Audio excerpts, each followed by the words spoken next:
Well, good evening, everyone. Welcome to Stinchfield. I'll tell you what, radical Islam wants America. In fact, radical Islamists have infiltrated America at all levels of our government, from the halls of Congress to state houses and city halls across America.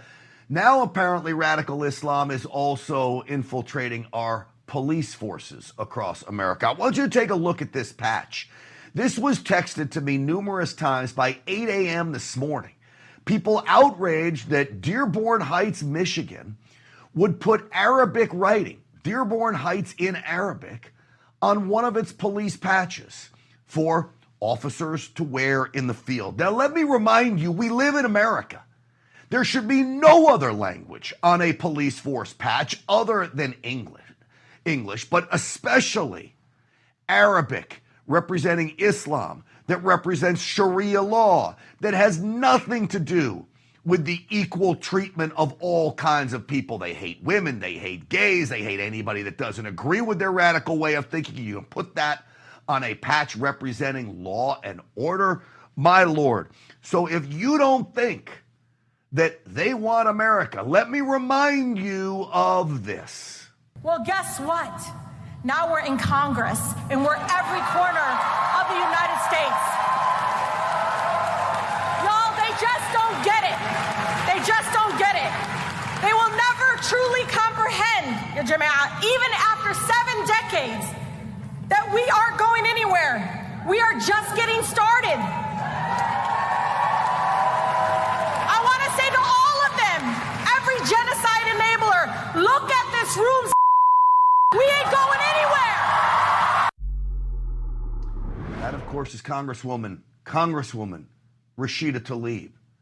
Now, I want you to listen to her words and take her at her word. She means every bit of that. So when you see Arabic writing on a police patch, do not take this lightly at all. And here's what I'm so bothered with. The people of Michigan, specifically in areas like Dearborn and Dearborn Heights, they have been indoctrinated by a mainstream media to take all of this so lightly. The meekness that they want from the public, taught, of course, by the mainstream media. Tolerance of everything. Now, with all due respect, and I say that as a warning to the people I'm talking about, this is what's wrong with the sheep in America today.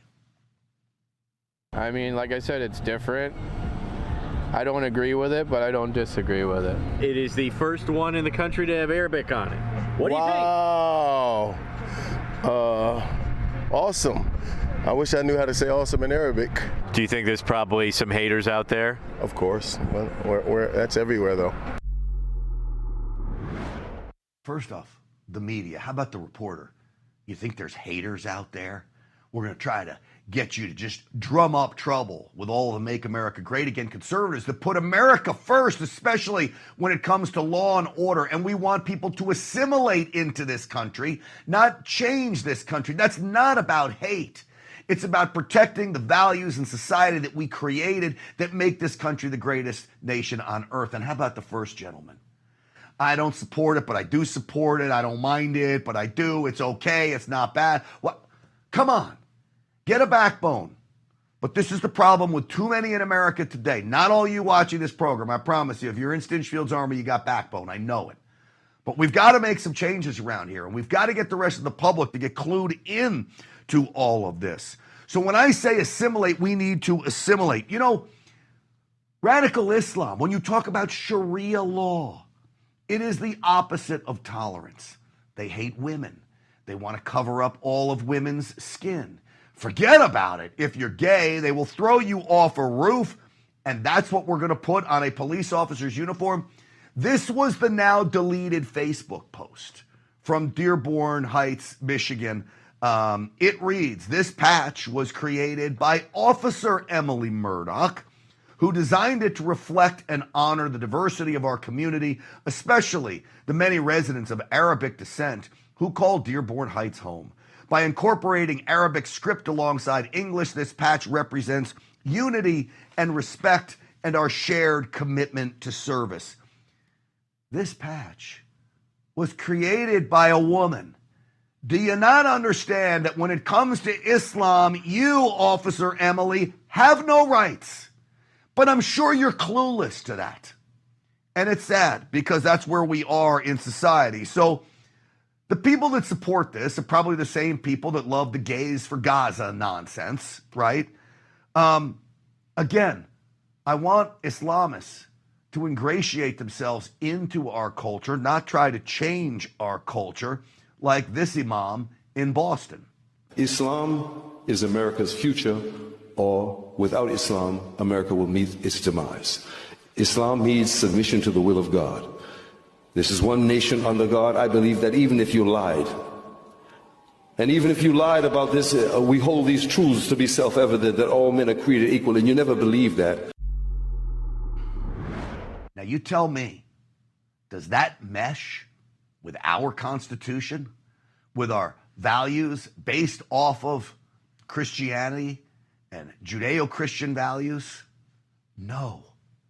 So do I think that all Muslims in America are bad and want to take over America? No, I don't. But I do believe there are those inside the Muslim community that do, and I do believe those people are among us in very great numbers and are doing everything they can to do that. This is in New York. New York City, public spaces. This is a drone shot of massive amounts of Muslims praying inside New York. It looks like a scene out of the Middle East. It is not. And so I will say this as we turn back to Michigan. This is a so-called Islamic scholar. Listen to him very carefully. This needs to be cleared from the hearts of the ummah. And that when they teach you about having pride in that flag, you take that flag down and put it as a mat in your house. That's where it belongs. He's talking about the American flag. The flag that I am so proud to fly anywhere I go, but especially in front of my house. The flag that we also hold dear. The flag that is a symbol of American greatness and freedom throughout the world. He wants to use it as a doormat. So when I tell you, believe them when they say this. Please, folks, take this seriously. I want to bring in now Rabbi Michael Berkeley, who is always such a great, strong voice when it comes to things like this. Rabbi, it's great to have you on the program. It's great to see you, Grant, and thank you for all that you and your followers do. It's really pretty terrific and incredibly important. Well, I appreciate you, Rabbi. What do you make of Dearborn, Michigan? Now, I will say, they've said, oh, now, first it was going to be optional, which they never told us. Now they said, no, this has to go through an approval process. They're backtracking from this, but I think the damage was done and the tip-off was done as well. What do you make of it? I think the first place to start is just, I'd like to correct you if I can. There's no such thing as radical Islam. What we are calling radical Islam is actually authentic Islam. It is the Quran, it is the Hadiths, it is their theology. The Quran is less a document, it's not a document about spirituality, it's a document about world domination to create a worldwide caliphate through Sharia law. So I think that's the first thing to recognize. I think we need to remember when Menachem Begin said, if someone says they want to kill you, believe them. We should believe this. And this whole issue of being on a police patch is beyond disgusting to me. I don't see in San Francisco, there's been an Asian population for centuries. No one's ever asked to put a police patch in Chinese. No one's asked in Brooklyn to have a Russian police patch. Even in Southern California or Arizona or Texas, you don't have Spanish police patches. This is the United States. And if you're not willing to be an American, then don't come here. And if you realize that America and our values are against your Islamic theology, then get the heck out. Go somewhere else. I'm sorry. And I've read Rumi for years, every day of my life, for a number of years. There is beauty in Islam, but it is not traditional Islam. There is hate and war, and they worship death, as Douglas Murray so beautifully said. You make such a great point, Rabbi, because I would be just as staunchly against a police patch in Spanish or Chinese or Russian or Italian or whatever. I would be against it. We live in America. I don't even like Spanish signs that are on our streets in America that are public signs. Look, we live in America. Learn how to speak English. That's what people need to do. Let me ask you this, though, as a rabbi, how would you counsel your flock? Because I do have Muslim friends. And I don't think they want me eradicated from the world. They seem to be reasonable people. How do you tell your flock to deal with Muslims who I believe are probably well-intentioned, but you have this other set, as you mentioned, authentic Islam? What do you tell your people about dealing with Muslim folks around the country? I think that, I mean, what I tell people is, first of all, meet a person where they are as a human being, because below and above everything, we are human beings first. We were all created by God. And if God can accept how we all pray, then we should accept each other. And as I said, the teachings of Rumi, the great Sufi mystic from Islam, there is some beauty. What needs to happen, and what I tell congregants, is number one, to point out and ask these people, well, how do you feel about this statement from the Quran, this statement from the Hadith? And I've given handouts to congregants about that. So they can ask their Islamic friends, and I have many Islamic friends, and say, look, do you just reject this? Because what really needs to happen, the only way this is going to end in peace is when there's a reformation within the Islamic Church. And the 80 to 90% of Muslims who we would consider more moderate say, you know what? We are separating off. What's happened in the Catholic Church, what happened in Judaism at different points. And so I suggest to people to educate. Even most Muslims, even most devout Muslims that we consider moderate, have not either not read the Quran, or they've decided to pick and choose like it's Chinese menu. And it's not. It says in the Quran, it's perfect and complete word. You need to do all of it. And to confront them from a very honest place of love, saying, look, is this really what you want? Do you really want my wife raped, God forbid? Do you really want me beheaded? Is that who you are? Then how can you be part of this tradition? How can you change it? And why do you accept those crazies who are preaching it, like that cleric that you just showed? And that's the conversation that needs to happen. And I agree with you. It's going to take Muslim voices to speak out against this kind of nonsense we're seeing across the country, including Arabic on police patches. Rabbi Michael Berkeley, I appreciate you coming on. As always, such great insight. Thank you, my friend. Thank you, brother. God bless you, and God bless your audience and family, and especially your dog. Absolutely. My dog Goose, who's not far away right now. Thank you for that, Rabbi, and right back at you. All right, folks, I want to turn now talking about Democrats and this looming idea that fairly soon we could see troops in Chicago, Baltimore, and quite possibly New Orleans as early as this weekend. Well, the Democrats are going crazy over this, and I just want to point to Congressman Cleo Fields of Louisiana, whose only reaction to the National Guard going into New Orleans, which, like Chicago, is a crime-plagued city, is this. If the president was serious about solving crime, he would have started 4 years and 7 months ago when there was an insurrection at the Capitol, right there. And you had a bunch of thugs and ruffians who invaded the Capitol and tried to steal the Constitution. I hate having to go back and defend January 6th over and over again. But very few people were hurt. Most of those people, January 6th, were taking an unorganized tour around the Capitol. That's been proven now. What happened on January 6th does not plague an entire city day in, day out. Murder after murder, 60 people shot in Chicago. Now, I'll tell you, in D.C., crime's down 85% in some categories, 50% overall, says CBS News. What does Cleo have to say about that? Do you feel safer here in D.C.? No, I don't feel safer. In fact, most people, look at the restaurant business here in D.C., 30% a drop in participants. People are not going to restaurants. People don't want to be in a city with their National Guards, with rifles. I mean, that doesn't make people feel safe. Let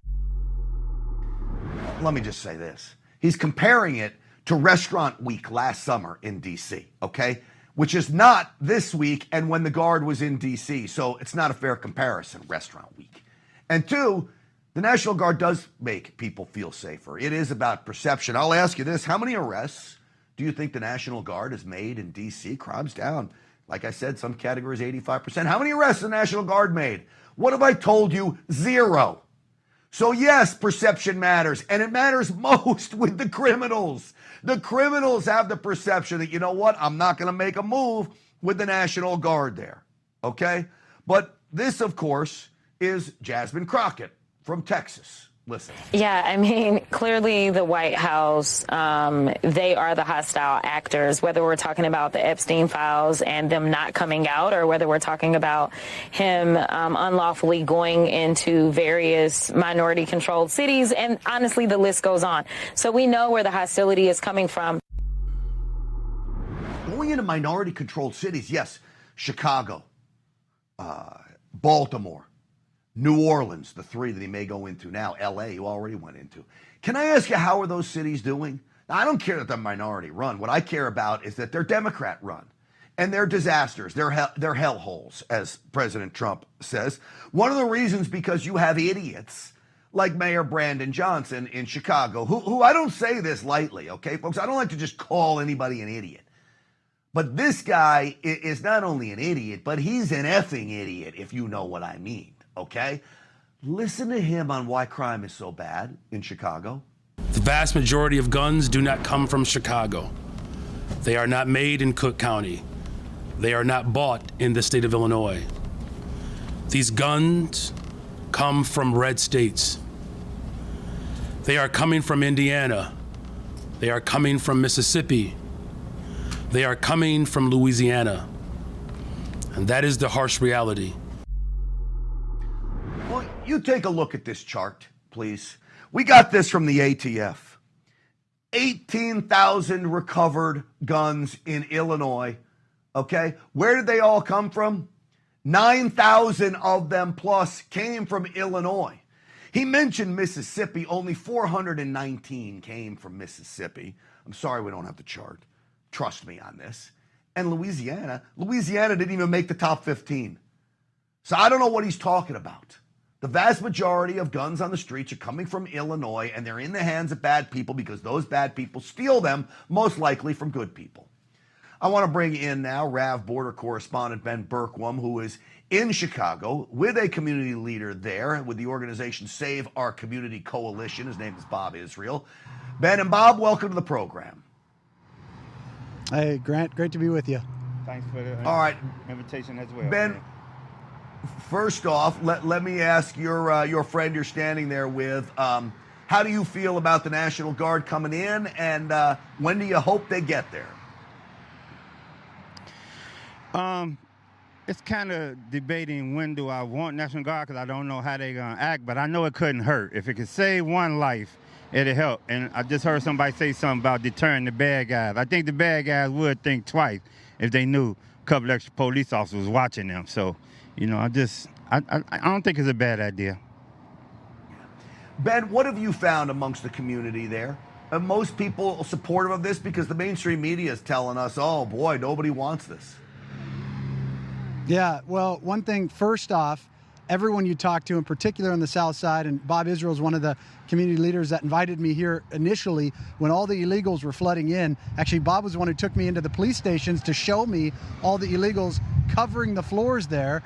And, you know, one of your comments that you made is when we first met was that they're giving all this stuff to illegals when we still can't get 40 acres and a mule. And you think about that, there's this sense, Grant, that the inner city, the South Side of Chicago, has just been lied to for decades by the same people, the same Democrats, promising all this stuff, the same NGOs, the same nonprofits, promising all this stuff, getting millions and millions of dollars of funding, and then doing nothing to actually help the community. In fact, hurting it with the millions of illegals. And now doubling down where you have people like Mayor Johnson and Governor Pritzker going out there and protesting against ICE, protesting against our own federal government, and saying there's nothing wrong here. When, as you mentioned, we had 60 shootings this last weekend, eight fatal, and every weekend. That's not an anomaly, Grant. That's every weekend here. And these guys have the nerve to say that President Trump's wrong. It's insane. Can I say something? Yeah, absolutely. I want to give you something else to go back. Democrats have been in control in Chicago since the Al Capone era, and they say it was safer then. So it's safer when the mob was here in control than it is now. I mean, that it is. It's insane. It really is. Bob, I'll ask you, I've been covering crime in Chicago since the time I worked for the National Rifle Association, going back almost 10 years now.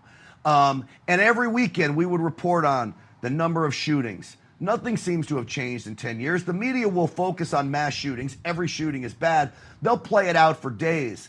Nobody ever focuses on Chicago. I would imagine you know children that have to go to sleep at night, put their head on a pillow hearing gunshots outside and not knowing if their brother or sister is going to come home at night. Have you felt ignored, and what is that like, Bob? Oh, we most definitely being ignored, but unfortunately, I'm being Inglewood area. We kind of immune to it, gunshots. It's so often, so much, and I think they be undercounting. It was more than 50 people. They just, man, it's just sad, man. But we need Trump. We need National Guard. I agree, because the bad guys would think twice if they know somebody gonna hear them gunshots and react. So don't believe the fake news. I remember Trump used to say fake news, and like, what are he talking about? But now, trust me, that news is fake. That's why they come out. We believe that. Yeah. Bob, they sure have. That's why you got Ben next to you. He's not going to lie to you. Bob Israel, thank you for coming on. Ben, before I let you go, I had a feeling I called Ben. I just happened to think. I said, let me call Ben, because I felt it. I said, I think he's coming to Chicago. He said, I'll be there tomorrow. So I said, I'll be here too.